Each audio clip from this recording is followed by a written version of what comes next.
Bismillahirrahmanirrahim. Assalamualaikum warahmatullahi wabarakatuh.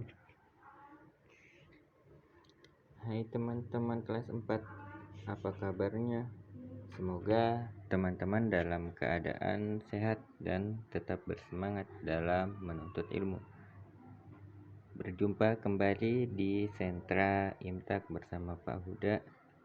Kita memasuki pertemuan yang ketiga ya teman-teman. Nah, di hari ini tema kita masih berkaitan dengan manusia ya. Yang kita bahas adalah organ tubuh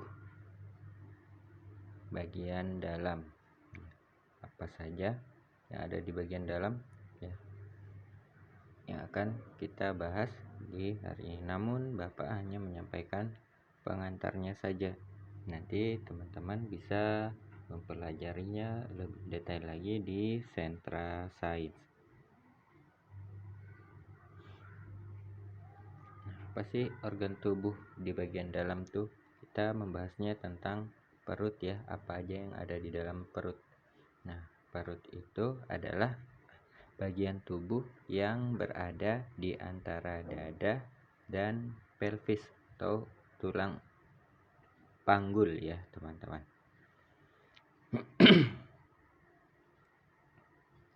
Nah, apa yang ada di dalam situ itulah bagian dari perut.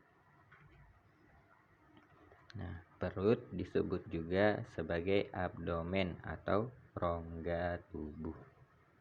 Nah, wilayah perut meliputi seluruh rongga perut yang terdiri dari saluran pencernaan dan organ pelengkap, sistem kemih, dan limpa. Saluran pencernaan ini meliputi lambung, usus besar dan kecil, dan usus buntu. Sedangkan organ pelengkap terdiri dari hati, pankreas, dan kantung empedu. Nah, itu bagian dari pelengkap dari pencernaan.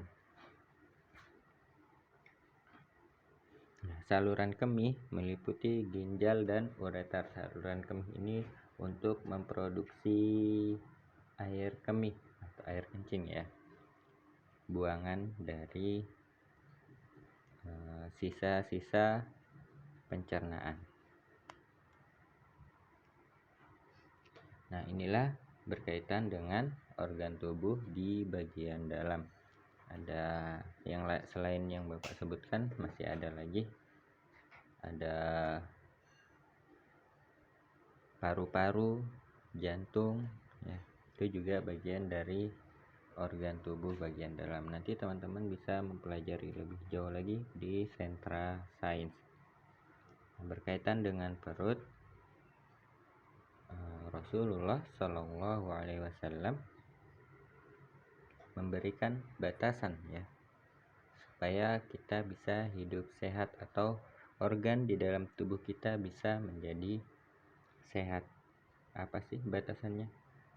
Batasannya sebagaimana disebutkan di dalam sebuah hadis yang artinya, tidaklah sekali-kali manusia memenuhi sebuah wadah pun yang lebih berbahaya dari perutnya. Cukuplah bagi anak Adam beberapa suap makanan untuk menegakkan tubuhnya. Jika ia harus mengisinya, maka sepertiga bagian dari lambung untuk makanannya, sepertiga lagi untuk minumannya, dan sepertiga lagi untuk nafasnya, udara.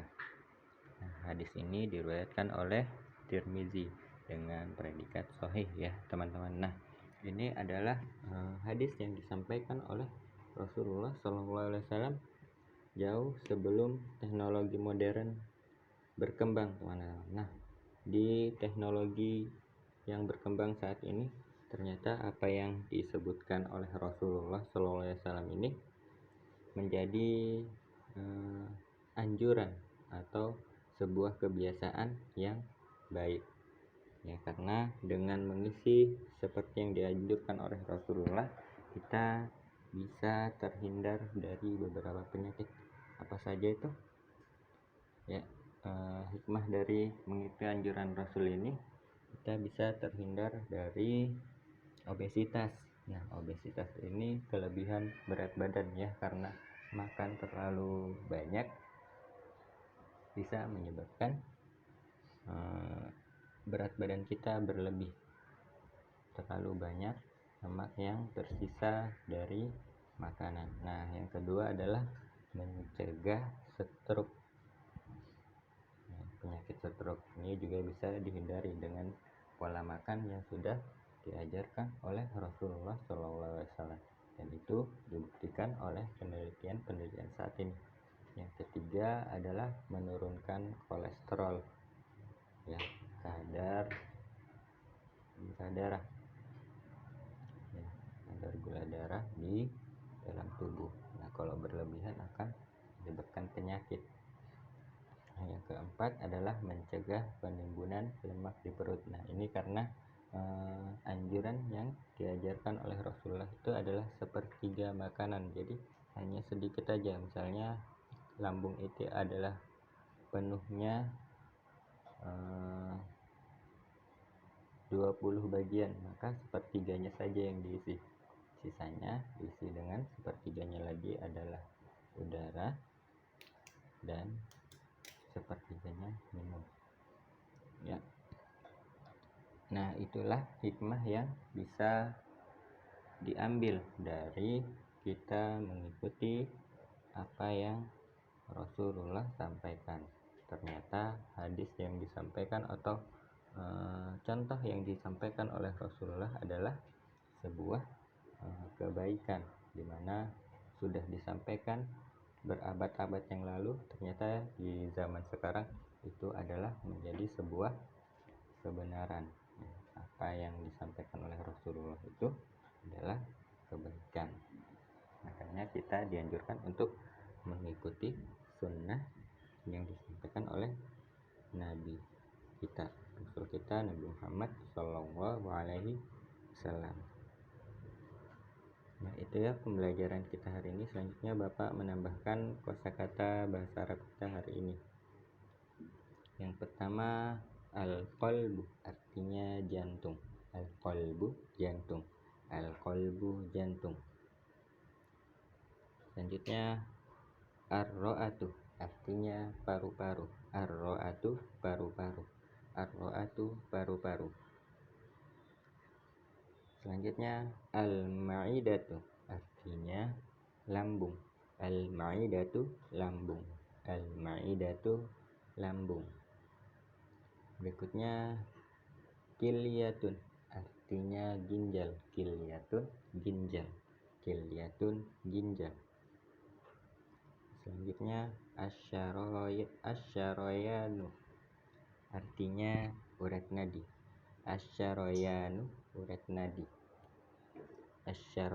Asyaroyanu, urat nadi. Terakhir, al-ma'yu, artinya usus. Al-ma'yu, usus. Nah, teman-teman, inilah kosakata kita hari ini. Silakan teman-teman membaca dan memahaminya. Baik teman-teman, inilah pembelajaran kita hari ini. Semoga teman-teman bisa mendapatkan hikmah dari apa yang Bapak sampaikan. Al-haqqu min rabbik fala takunanna minal mumtarin. Wassalamualaikum warahmatullahi wabarakatuh.